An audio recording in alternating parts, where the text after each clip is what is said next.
vezes a gente passa um processo. Porque aquele que é escolhido do Senhor, Deus vai moldando o caráter de forma que... E eu confesso aos irmãos, eu confiava muito na força do meu braço. Agora eu aprendi a confiar no Senhor. Porque a gente saiu do salário altíssimo para zero. Sabe o que é isso? Eu vejo a pastora falando. É desse jeito, pastor. Mas sabe o que aconteceu? Não faltou nada. Glória a Deus. Deus não deixava faltar nada. Aleluia. E às vezes eu estava vendo que as pessoas vinham trazer, faltava um negócio e vinha da onde a gente menos imaginava. Eu falei, meu Deus. E isso é cuidado, isso é provisão do Senhor. Louvado seja o nome do Senhor. Aleluia. E hoje a gente está fazendo a obra. A gente é missionário da Caterbras e estamos ajudando um pastor amigo meu há 20 anos, né? Vocês sabem que eu sou uma ex-paralítica, né? Então, agora estou ajudando um morto ressuscitado. Ele teve 19 AVCs.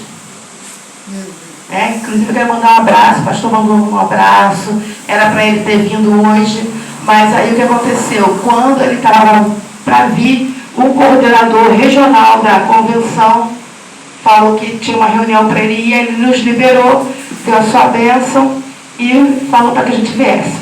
Então hoje em dia a gente dá assistência não uma igreja pastoral, um monte de igreja.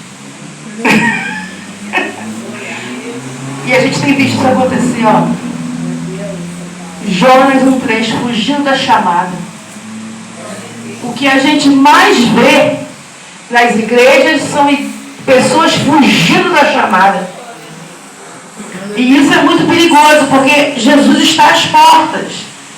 Outro dia eu trouxe uma palavra sobre as 10 virgens, e as 10 virgens dormitaram. 10, quando Deus fala de 10 na Bíblia, significa totalidade. Então deram uma cochilada. A gente viu que a gente deve uma cochilada. As pessoas não leem mais a palavra, não oram, não jejuam, não querem fazer a obra, estão fugindo do seu chamado.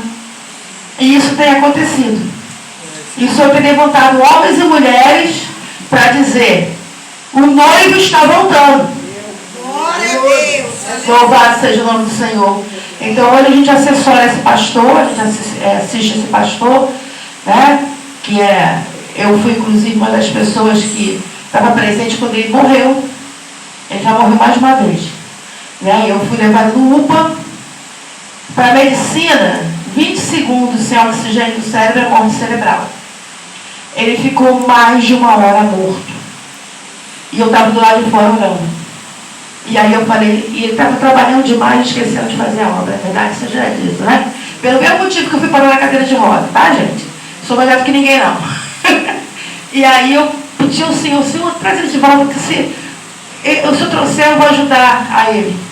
E começou a tocar um louvor do nada, e daqui a pouco meus amigos que estavam lá na UPA voltaram assim, ele voltou.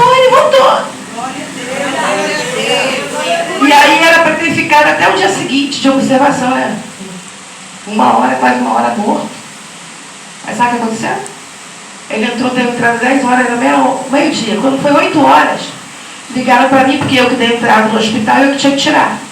Ele estava andando pelo corredor pregando a palavra. Bonito com todos os pacientes. Eles vieram me chamar porque ele estava pregando a palavra e pegando os pacientes. Meu Deus. Então, esse é o nosso Deus. Nosso Deus não mudou. Ele continua o mesmo. E foi dito aqui essa noite, como está a tua fé. Glória a Deus. Porque Jesus, quando curava, salvava, libertava, ele falava assim, a tua fé te curou. Aleluia. Então, amados, quando ele estava em Nazaré, na cidade dele, ele não pode fazer multimilagres. Porque olhavam ele como um homem natural. Mas nós servimos a um Deus sobrenatural.